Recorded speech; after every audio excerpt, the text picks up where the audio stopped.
Welcome back to Next Shift with Rick Wagan. Suzuki does not suck. The Montreal Canadiens are coming off of a Western road trip where they picked up 4 of a possible 8 points. The last time we spoke, they were going to play in Vancouver on Tuesday night, and the Montreal Canadiens proceeded to win the game 4-2 with an empty net goal by Matheson. The first 3 goals were scored by Caufield, Suzuki, and Slafkovsky. That first line has been tearing it up ever since the Four Nations tournament, and they continue to do so in the game against the Vancouver Canucks. It was a big win for the Montreal Canadiens, who then went on a back-to-back game against the Seattle Kraken and looked pretty flat in the first period, fell behind a couple of goals, and then they proceeded to score 3 unanswered goals in the second period to make it 3-2, and then a 4th goal by Slafkovsky, his second of the night, to make it 4-2 in the early part of the third period. Unfortunately, some costly penalties by Arbor Xhekaj and David Savard basically sealed their fate, if you so to say, and they ultimately gave up goals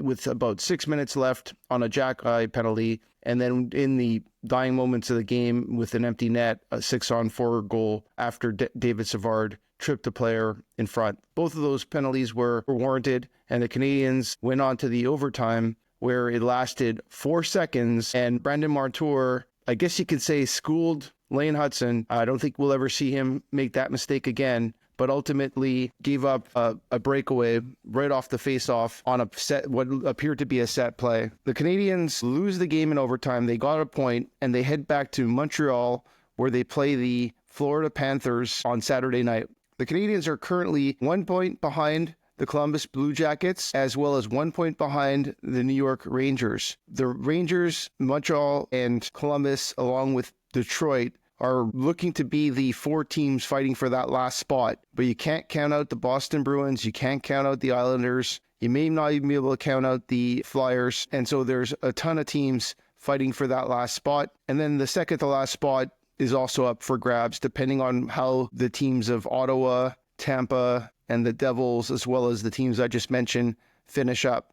The Canadiens still have 2 games against the Ottawa Senators, but before that, they have to go home and play the Florida Panthers. So tomorrow night, the Montreal Canadiens face probably their biggest challenge of the season. It's going to be an important game. It's huge 2 points in the standings, and the Canadiens need to get this next part of the schedule going in the right direction. The Canadiens will have 2 games at home. Like I said, one against the Florida Panthers, and then on Tuesday night, they face the Ottawa Senators, and then they go to the island and play the New York Islanders on Thursday. They're back home, a tough game against the Colorado Avalanche, and then they finish off the month with games on the road in St. Louis, then back-to-back in Philadelphia and in Carolina, and then they go to Florida for a game in the last day of March. It's a home and home with a day in between where the Montreal Canadiens play Florida again on a Tuesday in April. And they move forward with a few more games at home, which let's not get ahead of ourselves at this point. All I can say is for right now, the Montreal Canadiens are heavily dependent on that first line for scoring, although Patrick Laine scored a goal and Alex Newhook scored a goal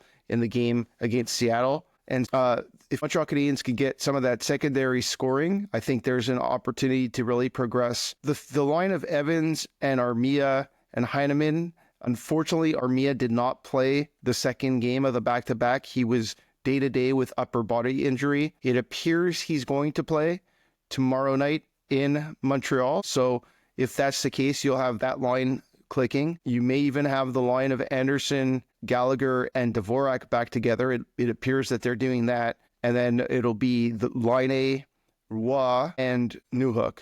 And the first line remains the first line. I will say this about Joshua Roy. His first 2 games have not been overly impressive, in my opinion. He doesn't look like he's catching up to the speed of the NHL. And also, from a defensive perspective, he's lost his man a couple of times. I think he was a -2 in Seattle. So you can't base a career or base a season or base the progress on 2 games, but he is stepping into the NHL at the hottest and hardest time of the year other than the playoffs, and he's looking like he's a step behind. But so did Owen Beck, for that matter, and both of those players were doing great in the AHL. So we'll see how it goes. I'm sure he'll get another opportunity this weekend to play against Florida, see if he can pick up his pace. Patrick Laine scored a beautiful goal on the power play again and made a nice assist for Newhook after coming off of whatever it was he had, an illness, a flu, a virus. He's, again, a player that offensively has been important, especially on the power play. I maintain that. I think the biggest issue with him is on the 5-on-5s. Although he made a nice play with Newhook offensively,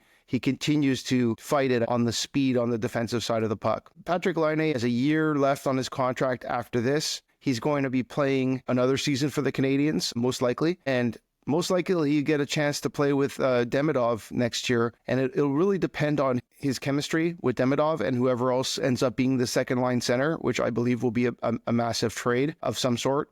Canadiens have a ton of assets, both on the prospect side as well as on the picks. So looking forward to what they do there. But let's not get ahead of ourselves. We first have a game on Saturday against the Florida Panthers. So my prediction for the game is the Montreal Canadiens take this one. I say that almost with heart more than brain, but I feel like they're going to win this game. I feel they have Montembeault and nets. It's an important game for Montreal. Ekblad and I believe Tkachuk are both out.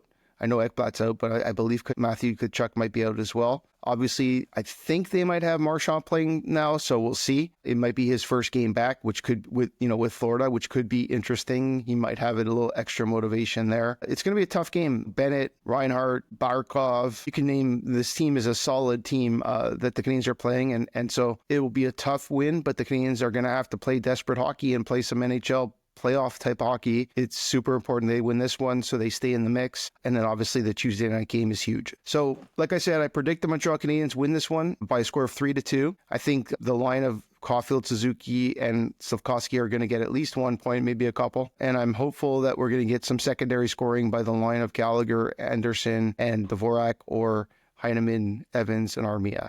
That's it for me. Looking forward to the game. We'll have a post-game show probably on Sunday morning and definitely talk to you before the game in Ottawa. This is Next Shift with Rick Wagan. Suzuki does not suck. Talk to you guys soon.